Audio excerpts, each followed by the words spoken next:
this video, we will see what is a solenoid, what is the type of magnetic field in solenoid, and then we will use Ampere's circuital law to find magnetic field due to a solenoid. देखो अब तक हमने जितने भी cases किए हैं to find magnetic field due to a straight wire या फिर कॉइल या सिलेंडर, कोई भी ऐसा केस नहीं आया है हमारे पास जिसमें यूनिफॉर्म मैग्नेटिक फील्ड आए. So using a solenoid we can easily generate uniform magnetic field.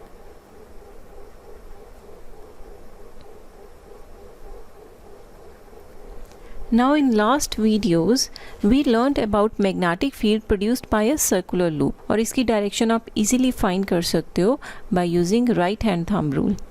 Now if you make large number of turns of loop then we get a solenoid. तो solenoid क्या है? solenoid एक concentric circular loops हैं that are wound in the form of a helix. अब ये जो wire होती है this is insulated wire. अब अगर तो ये वायर stiff है तो आप जैसे एक स्प्रिंग होता है वैसे आराम से इसे in the form of circles ऐसे वूंड कर सकते हो. लेकिन मान लो ये वायर सॉफ्ट है तो यहाँ पे आप कोई नॉन कंडक्टिंग कोर मटेरियल भी ले सकते हो और उसके ऊपर आप इस वायर को वूंड कर सकते हो. अब फिर आप इस सोलिनॉइड के अक्रॉस अगर एक बैटरी कनेक्ट करोगे तो यहाँ पे सोलिनॉइड में करंट फ्लो होना शुरू हो जाएगा और इसके अंदर जो मैग्नेटिक फील्ड जनरेट होगा वो एक यूनिफॉर्म मैग्नेटिक फील्ड होगा.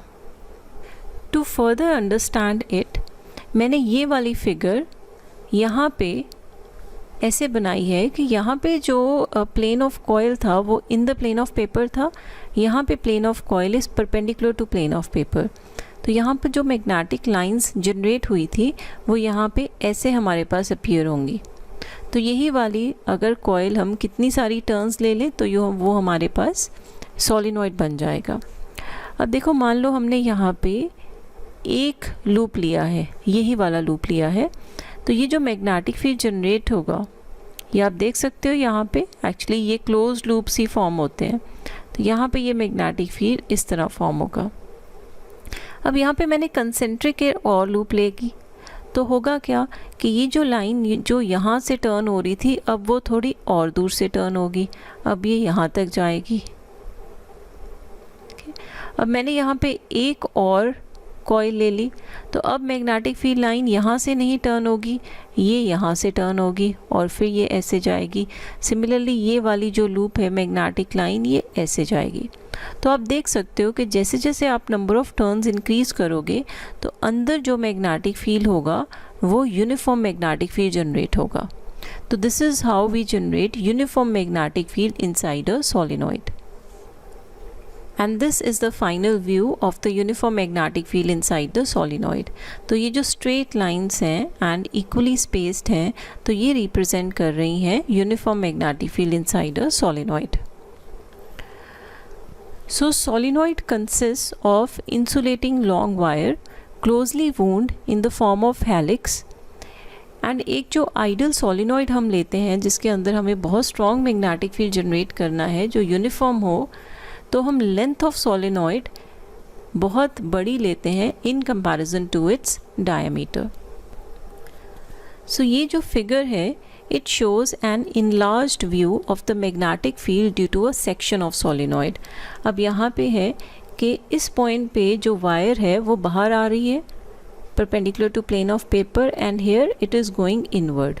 तो यहाँ पे हम क्रॉस ड्रॉ कर सकते हैं और यहाँ पे डॉट्स ड्रॉ कर सकते हैं. डॉट रिप्रेजेंट कर रहा है कि wire is coming out of the plane of paper and cross inward. तो बेसिकली ये जो वायर है ये ऐसे ही वूंड है जैसे आपने सोलिनॉइड किया था, बट हम सिर्फ इसका फ्रंट व्यू ले रहे हैं, बाहर पीछे वाला व्यू हम नहीं ले रहे हैं. तो यहाँ पे पॉइंट P पे प्रोड्यूस हो रहा है यूनिफॉर्म मैग्नेटिक फील्ड और यहाँ पे लूप्स हैं बिकॉज यहाँ पे जो करंट है that is perpendicular to plane of paper outwards. तो यहाँ पे जो मैग्नेटिक लाइंस ऑफ फोर्स होंगी वो एंटी क्लॉकवाइज डायरेक्शन में होंगी. अब अगर यहाँ पे आप दो एडजेसेंट लूप्स कंसिडर करो, सपोज हम ये दोनों लूप्स कंसिडर कर रहे हैं, तो यहाँ पे जो मैग्नेटिक फील्ड की डायरेक्शन आ रही है वो डाउनवर्ड आ रही है और यहाँ पे अपवर्ड आ रही है. तो यहाँ पे इन लूप्स में एडजेसेंट मैग्नेटिक फील्ड एक दूसरे को कैंसिल कर देंगे, मतलब इन लूप्स के कारण जो भी मैग्नेटिक फील्ड होगा वो सारा कैंसिल हो जाएगा। तो मतलब outside eight point Q the magnetic field will be very weak and inside the magnetic field will be very strong. So we can say that magnetic field inside a closely wound long solenoid is uniform and it is zero outside it. Now this figure it shows the sectional view of a long solenoid. मतलब यहाँ पे हमने turns नहीं show की हुई, उन्हें हमने ऐसे रिप्रेजेंट किया है डॉट से और क्रॉस से। डॉट का मतलब यहाँ वायर बाहर आ रही है एंड क्रॉस का मतलब ये अंदर जा रही है, राइट। तो हमने मैग्नेटिक फील्ड फाइंड करना है at any point inside the solenoid. So to determine the magnetic field we will consider a rectangular closed path ABCD, that is we will consider an Amperian loop. तो हम ampere circuital law use करके magnetic field inside a solenoid find करेंगे। अब यहाँ पे हम n ले लेंगे number of turns per unit length. कि फॉर एग्जांपल अगर ये एक सोलिनॉइड है जिसकी लेंथ है 50 सेंटीमीटर, तो अगर हम 1 सेंटीमीटर कंसिडर करते हैं तो 1 सेंटीमीटर में जितनी नंबर ऑफ टर्न्स होंगी that will be denoted by n, because n एक बहुत इम्पॉर्टेंट फैक्टर है। जितनी ज़्यादा नंबर ऑफ टर्न्स होंगी उतना ज़्यादा स्ट्रॉन्ग मैग्नेटिक फील्ड जनरेट होगा। So total number of turns in this length L is the length of amperian loop, right. So अगर आप यूनिट लेंथ लेते हो तो उसमें नंबर ऑफ टर्न्स है n, तो अगर आप एम्पीरियन लूप की लेंथ L लेते हो तो उसमें नंबर ऑफ टर्न्स हो जाएंगी n into L। Now we will use ampere circuital law जिसकी स्टेटमेंट होती है that line integral of close line integral of magnetic field is equal to mu naught times the current threading the closed path. तो पहले हम इसकी left hand side solve करेंगे।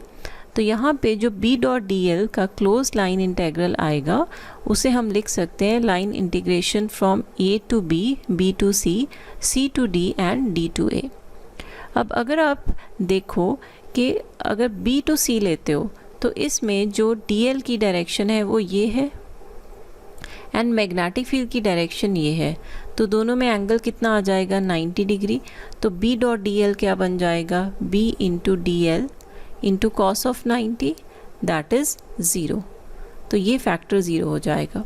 Similarly अगर आप D टू A देखो तो यहाँ DL की ये डायरेक्शन होगी एंड मैग्नेटिक फील्ड की ये वाली डायरेक्शन है, ये एंगल भी कितना हो गया 90 डिग्री, तो ये वाला फैक्टर ये भी 0 हो जाएगा। और जो C टू D है ये तो आउटसाइड लाई कर रहा है एंड आउटसाइड मैग्नेटिक फील्ड की वैल्यू कितनी होती है 0, because magnetic field at this point is very small in comparison to magnetic field inside, तो आइडियल केसेस में हम उसे 0 ले लेते हैं, तो ये टर्म भी हो गई 0, तो ये तीनों टर्म्स 0 हो जाएंगी। तो हमारे पास रिज़ल्ट आ जाएगा A to B B dot DL, यहाँ पे ये तीनों 0 आ गए, तो ये आ जाएगा B इंटू L, बिकॉज अगर आप इसे ओपन करो तो ये आ जाएगा A to B B into DL, और यहाँ पे A B इस डायरेक्शन में है, B भी इस डायरेक्शन में है, तो यहाँ पे आ जाएगा B into DL into cos of 0 that is A to B, और B कांस्टेंट है तो हम बाहर ले लेते हैं इंटू DL। अब अगर स्मॉल लेंथ यहाँ पे DL है तो टोटल लेंथ कितनी हो जाएगी दिस L, तो आंसर आ जाएगा B into L। So applying Ampere's law that is B dot DL is equal to mu naught into I, that is current threading the closed path। तो B dot DL हमने यहाँ पे solve कर लिया, उसकी value आ गई B into L mu naught into total current. अगर हम सिंगल टर्न का जो करंट है वो हम ले लें I, तो इतनी लेंथ में टोटल नंबर ऑफ टर्न्स हमने ले ली थी N इंटू L, तो टोटल नंबर ऑफ टर्न्स हो जाए, total number of current through these turns हो जाएगा N into L into I। तो यहाँ से हमारी magnetic field inside a solenoid आ जाएगा mu naught N into I, right, and here N is the total number of turns per unit length. So we can easily calculate magnetic field inside a solenoid using Ampere's circuital law.